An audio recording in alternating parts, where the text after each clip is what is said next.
Selamat pagi, salam sejahtera untuk kita semua. Perkenalkan, nama saya Leonard Peter Gelu, dosen Prodi Teknologi Informasi, Fakultas Pertanian, Sains dan Kesehatan, Universitas Timor.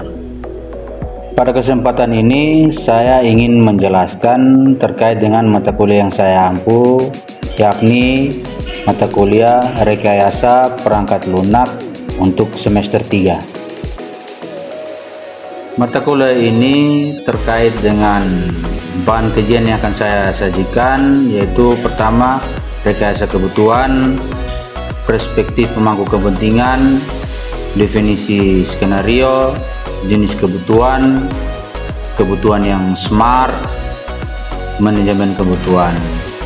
Nanti kita akan mengadakan pertemuan sebanyak 16 kali, yaitu 14 kali tatap muka, 1 kali UTS, dan 1 kalinya lagi UAS.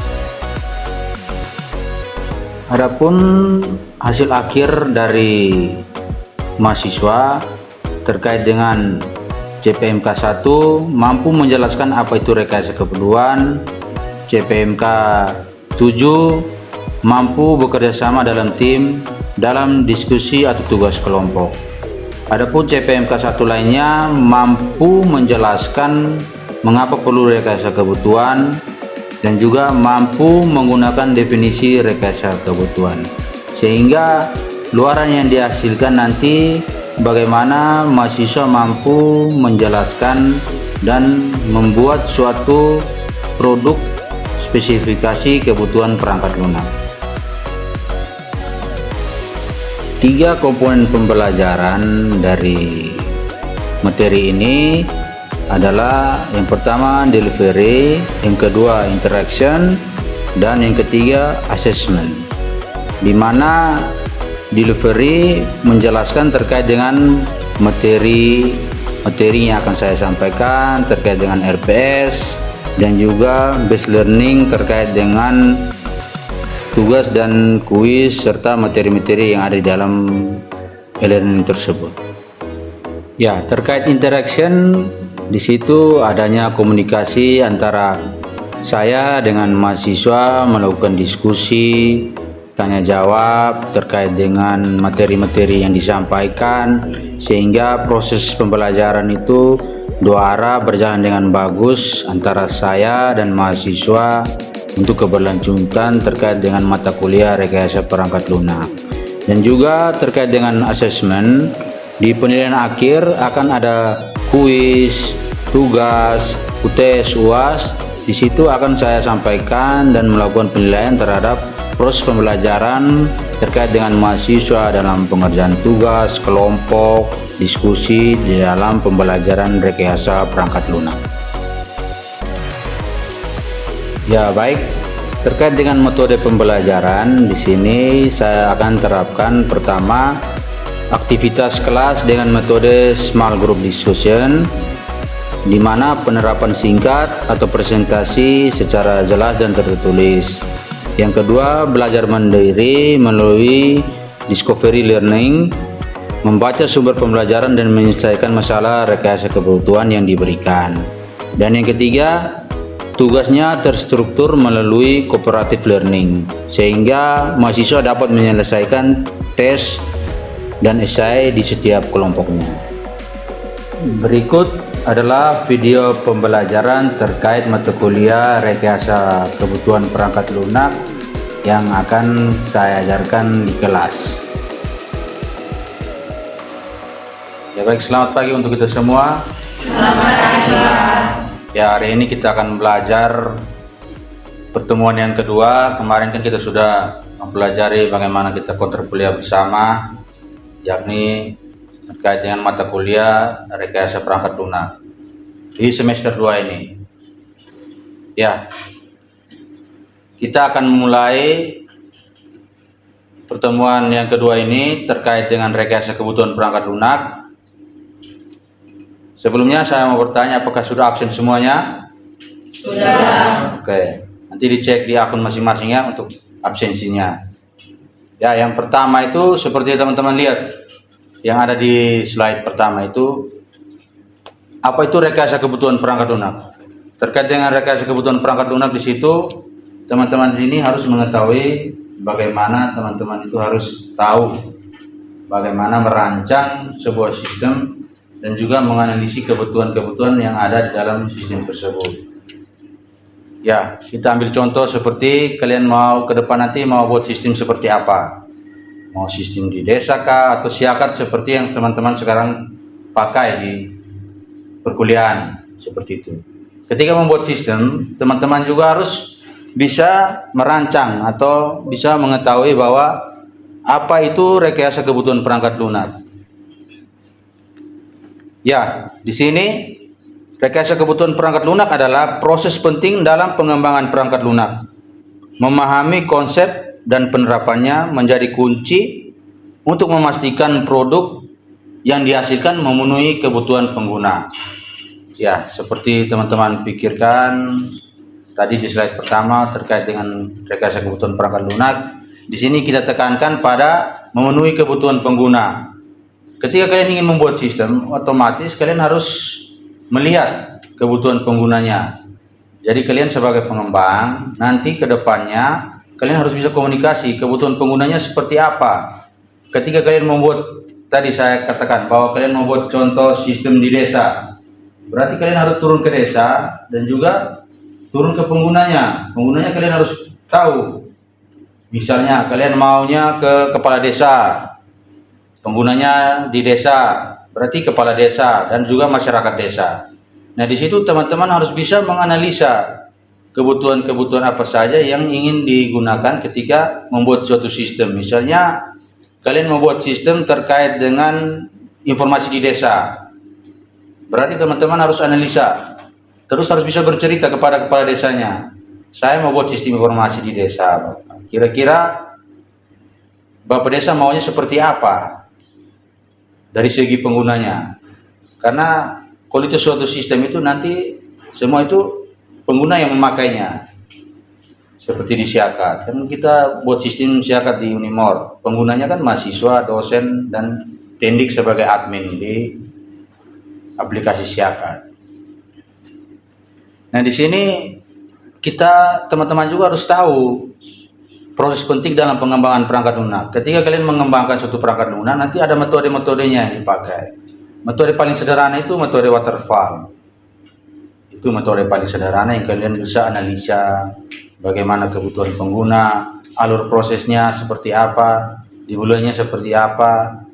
Yang paling pertama kalian harus analisa kebutuhannya. Seperti yang kalian mau ke kampus juga kan kalian harus analisa kebutuhannya. Tujuannya ke kampus, jadi analisa kebutuhan terkait dengan kampus, misalnya poin, tas, dan sebagainya. Kalau mau pergi jalan-jalan ya analisa kebutuhan beda lagi. Tidak ada tas dan sebagainya macamnya, alat tulis. Begitupun dengan sistem. Teman-teman harus paham bahwa menganalisa suatu kebutuhan itu tergantung dengan ide teman-teman. Goalnya apa? Outputnya apa yang mau kalian hasilkan sistemnya. Seperti contoh, kalian mau sistem penjualan online, itu kan masih umum. Kalian harus bisa terapkan. Oh, penjualannya online, saya mau spesifik lagi. Saya pinginnya ke sistem penjualan online sepatu. Nah, terkait dengan penjualan online di sepatu juga teman-teman harus bisa pikirkan bahwa sepatu kan ada berapa merek gitu. Jadi kalian harus pikirkan sepatu. Terkait dengan merek, ada juga lagi. Sepatu ini kan ada kriterianya juga. Mau untuk orang dewasa, anak kecil, atau lanjut usia gitu. Itu perlu kalian analisa terkait dengan rekayasa kebutuhan perangkat lunak.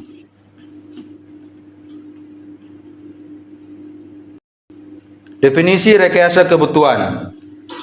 Rekayasa kebutuhan adalah disiplin yang berfokus pada pengumpulan analisis dan dokumen kebutuhan sistem perangkat lunak. Proses ini bertujuan untuk mengidentifikasi, mendefinisikan apa yang diharapkan dari perangkat lunak agar dapat memenuhi harapan pengguna. Ya, yang tadi saya katakan bahwa teman-teman itu harus bisa pikirkan bahwa ketika kalian membuat suatu sistem, otomatis teman-teman itu harus bisa analisa kebutuhan penggunanya. Sehingga ketika sistem itu jadi, teman-teman bisa mengetahui bahwa harapan pengguna itu tercapai dari sistem itu. Jangan sampai kalian hanya pergi ketemu kepala desa, oh saya mau buat sistem informasi, habis itu pulang, tidak analisa kebutuhannya. Kalian pulang begitu saja. Terakhir nanti kalian buat fitur-fitur di dalam sistem tersebut tidak sesuai dengan apa yang dibutuhkan di dalam sistem tersebut, sesuai dengan keinginan pengguna. Karena banyak kan sistem-sistem yang kalian buat, banyak kakak tingkat itu mereka buat suatu sistem itu tidak analisa baik-baik. Ternyata fitur ini tidak dipakai dalam sistem. Tapi kalian buatkan justru memperumit saja ketika sistemnya akan jadi. Padahal fitur tertentu tidak dipakai dalam sistem tersebut. Jadi kalian itu harus pandai-pandai menganalisa kebutuhan-kebutuhan apa saja yang ingin kalian buat terkait dengan sistem yang akan kalian bangun. Bebas, nanti ke depannya di semester 7 itu kalian sudah harus bisa buat proposal, atau di semester 6 kalian harus PKL. Di situ teman-teman harus tahu bahwa apa yang mau saya rancang. Ketika kalian turun praktek, kalian harus bisa tahu ketika sampai di tempat praktek, mulai mengidentifikasi di dalam sistemnya itu. Teman-teman harus tanya di sini kepala dinas, kalian dapat di instansi mana?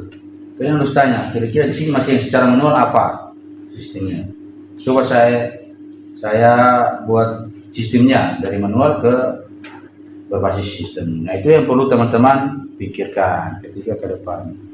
Walaupun teman-teman masih di semester 2, ya teman-teman harus bisa merangkai bahwa apa yang ingin kalian hasilkan ketika, jangan hanya sebagai sarjana saja terkait dengan merekayasa kebutuhan perangkat lunak. Karena di dalam rekayasa kebutuhan perangkat lunak kita perlu analisa dan dokumentasi kebutuhan sistem perangkat lunak. Karena awal itu kita perlu analisa sistemnya seperti apa, kebutuhan penggunanya seperti apa. Terkait di situ juga kita harus analisa. Di situ nanti ada kebutuhan fungsional dan non fungsional gitu. Ya, seperti di mesin ATM itu kalian analisa, misalnya di ATM, analisa kebutuhan secara fungsional. Berarti fungsionalnya itu kalian pergi ke ATM, input password, kasih masuk SIM cardnya, input password dan sebagainya macamnya, pilihan bahasa. Tapi nanti secara non fungsional itu kalian harus pikirkan ketika listrik mati, listrik padam. Berarti ada sistem secara non fungsional yang dia bisa backup bahwa ini ATM, mesin ATM-nya itu masih bisa berdelaynya 5 menit kemudian baru mati total gitu. Jadi perlu kalian analisa bahwa di dalam kebutuhan sistem juga ada kebutuhan fungsional dan non fungsional. Nanti kita pelajari di slide berikut, maksudnya di pertemuan berikutnya terkait dengan rekayasa kebutuhan perangkat lunak.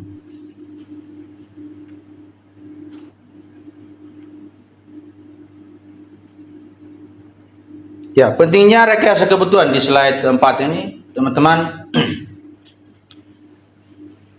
Mengapa sangat penting? Karena dapat mengurangi resiko kegagalan proyek. Dengan memahami kebutuhan pengguna secara mendalam, tim pengembang mampu menciptakan solusi yang lebih sesuai, efisiensi dan efektif.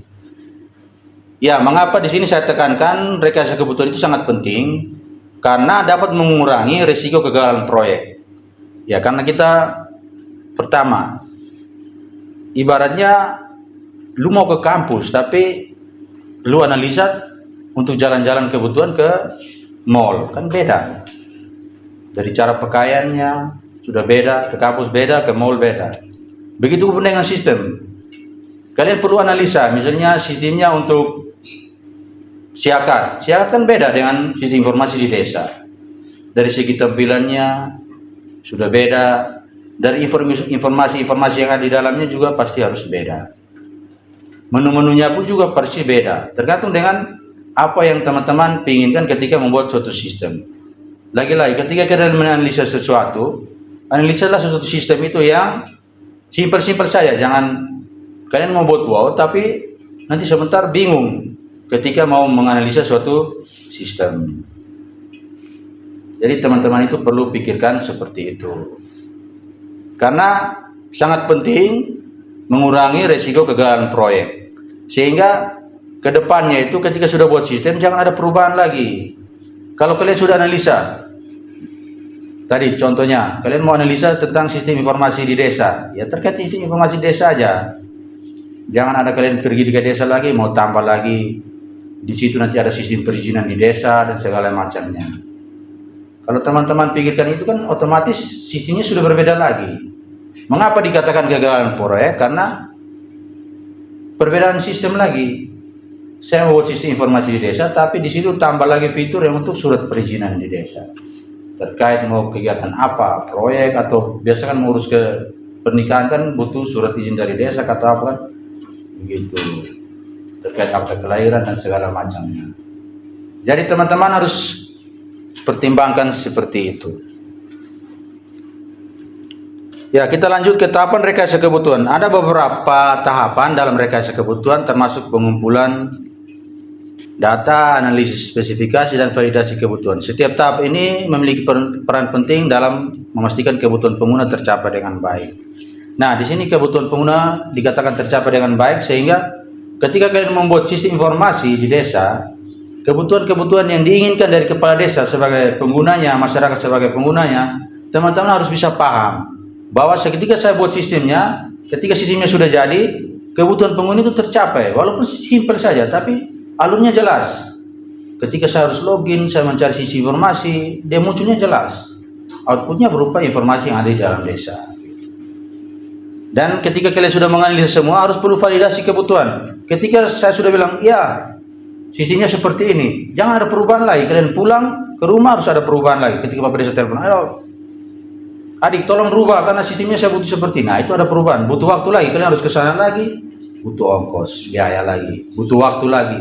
Ternyata saya sudah membuat sistemnya. Itu yang perlu teman-teman pikirkan terkait dengan tahapan rekayasa kebutuhan. Nah, sampai di slide ini mungkin ada teman-teman yang ingin bertanya, waktu dan kesempatan saya berikan. Ketika tidak paham atau bagaimana, silakan bertanya. Terima kasih. Baik, di sini saya akan mau bertanya, apa saja kebutuhan sistem perangkat lunak? Ya baik, sesuai dengan pertanyaan tadi terkait dengan kebutuhan sistem. Nah, yang tadi saya sudah jelaskan bahwa kebutuhan sistem itu seperti dari segi pengguna saja kita bahas. Karena kalau dari segi pengguna itu teman-teman bisa mengidentifikasi, misalnya membuat website desa. Nah, dari segi pengguna misalnya masyarakat pinginnya website seperti apa untuk menampilkan data-data seperti apa, misalnya fitur harus login terlebih dulu atau tidak perlu login, jadi langsung beranda atau profil desa. Nah, itu perlu dianalisis kebutuhan. Itu dari segi pengguna. Dari kepala desa, mungkin dia mau jadi admin untuk mengisi data, mungkin ada di portal berita desa atau dana desa. Nanti ada fitur tersendiri lagi yang perlu disiapkan, sehingga dari pengumpulan data itu teman-teman perlu harus mempertimbangkan kebutuhan-kebutuhan apa saja. Ya, misalnya di dalam kehidupan kalian sehari-hari juga kan ada memerlukan, misalnya saya mau pergi ke kampus mata kuliah A, jadi harus perlu analisa kebutuhannya. Di sistem juga harus seperti itu. Misalnya sistem A, sistem desa, mau buat pengguna, dari segi pengguna, ingin login menunya, ada menu login. Ada profil desa, berarti dibuatkan menu profil desa. Di dalam profil desa itu perlu dianalisa apa yang mau disampaikan di dalam profil desa. Mungkin apa? Riwayat desanya atau struktur desanya. Nah, itu ada menu-menunya. Seperti di Facebook, kan ada menu beranda, profil, dan sebagainya macamnya. Ya, seperti itu. Nah, di slide keempat, pentingnya rekayasa kebutuhan sangat penting karena dapat mengurangi risiko kegagalan proyek. Dengan memahami kebutuhan pengguna secara mendalam, tim pengembang mampu menciptakan solusi yang lebih sesuai, efisien, dan efektif. Nah, di sini kita ambil poinnya saja, kenapa rekayasa kebutuhan sangat penting. Seperti yang saya jelaskan, ketika teman-teman ingin analisa kebutuhan itu harus secara detail. Misalnya saya mau ke kampus, ya saya analisa bahwa saya perlu tas, buku, dan segala macamnya. Beda saya mau analisa untuk makan, makanya saya siapkan piring, sendok, makanan, dan sebagainya. Di sistem pun seperti gitu. Jadi kalian misalnya mau buat sistem terkait dengan sistem di desa, berarti terkait profil desa, informasi di desa. Beda dengan sistem penjualan online. Nah, ketika kalian mau buat sistem penjualan online, kalian perlu analisa online-nya apa, sistem penjualan online apa, sepatu kah, lebih spesifik lagi, sepatu atau bola atau pakaian. Pakaian juga ada spesifik lagi, pakaian orang dewasa, anak kecil, atau orang tua. Perlu dipertimbangkan ketika menganalisis suatu sistem ke depannya.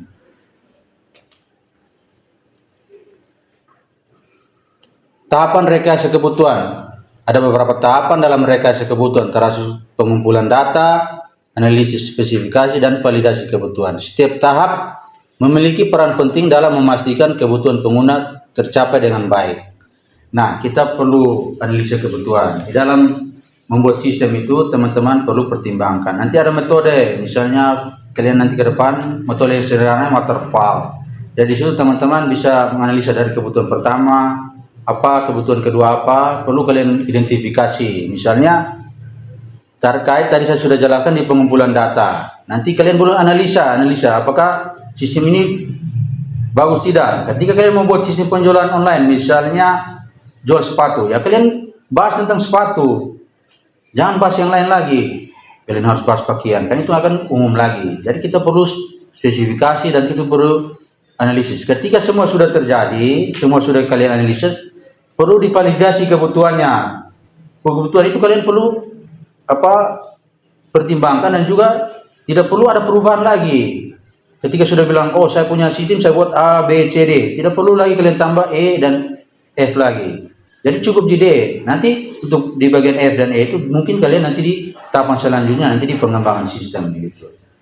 Jadi itu yang perlu teman-teman pahami ya. Pengumpulan kebutuhan dilakukan mulai metode seperti wawancara, survei, dan observasi. Metode ini membantu dalam menambahkan informasi yang akurat dan relevan dari pengguna untuk membangun perangkat lunak. Nah, kita semua terkait rekayasa perangkat lunak berarti paling dasar itu kita menganalisis kebutuhan. Jadi ketika teman-teman misalnya membuat profil desa atau siakat yang teman-teman menggunakan di akademik, kalian perlu analisa. Kalau siakat kan berarti kalian kembali ke mahasiswa penggunanya atau dosen penggunanya sebagai pengajar, adminnya mungkin ibu ini Heavy orang itu kan pengolah sebagai admin gitu. Ya, mungkin di slide 6 atau teman-teman ada yang kurang paham dari slide 3 tadi sampai ke slide 6, monggo saya berikan, atau ada adik-adik yang tidak paham bisa bertanya. Baik Pak, saya akan bertanya. Oke, baik. Terima kasih atas pertanyaannya yang sangat bagus. Di sini seperti yang ada di slide ke-6,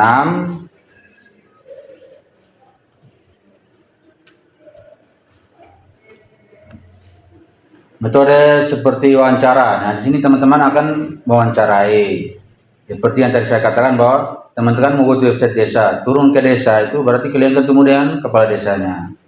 Berarti dia bisa sebagai pengguna atau masyarakat juga sebagai pengguna. Kalian mewawancara, misalnya saya membuat sistem informasi desa, kira-kira kebutuhan apa saja yang Bapak Ibu inginkan. Misalnya sistem harus seperti yang tadi sudah saya jelaskan bahwa sistem harus login terlebih dulu. Terus ada menu-menu profil desa, apa sistemnya harus perlu apa struktur desa. Terus ada usaha di desa BUMDes itu ada menu tersendiri untuk terkait dana-dana desa itu dipakai untuk apa saja. Atau ada menu-menu untuk live chat sehingga keluhan dari desa, dari masyarakat langsung masuk ke website dan juga mungkin langsung masuk ke admin di desa. Nah, itu terkait dengan wawancara mengenai kalian harus bisa analisa kebutuhan. Nanti ke depannya kalian harus bisa merancang kebutuhan itu seperti apa. Setelah semua itu kalian bisa analisa dengan teknik wawancara kalian yang baik, harus dikupas secara detail. Nanti baru dipilah apakah sistem desa ini dari yang dikatakan di penggunanya itu perlu, ya tidak kalian tambahkan di dalam kebutuhan sistemnya.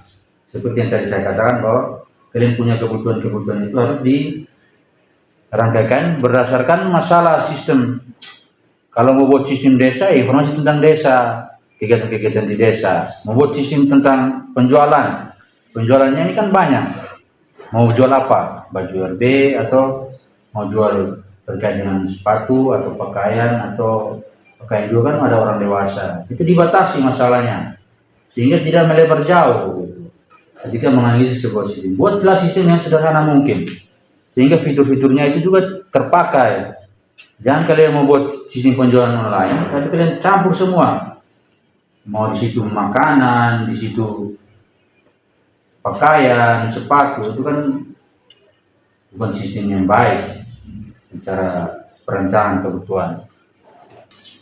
Akhir dari pertemuan ini biasa adalah kesimpulan. Tapi sebelum kita membacakan kesimpulan, nanti kita ada kuis, tugas, UTS dan UAS. Nanti terkait tugas, kuis, UTS dan UAS nanti kita akan pakai media pembelajaran lain lagi. Nanti kita akan pakai Edlink. Jadi cukup sekian pertemuan untuk kita hari ini. Terima kasih. Sekian dan terima kasih. Ya, baik.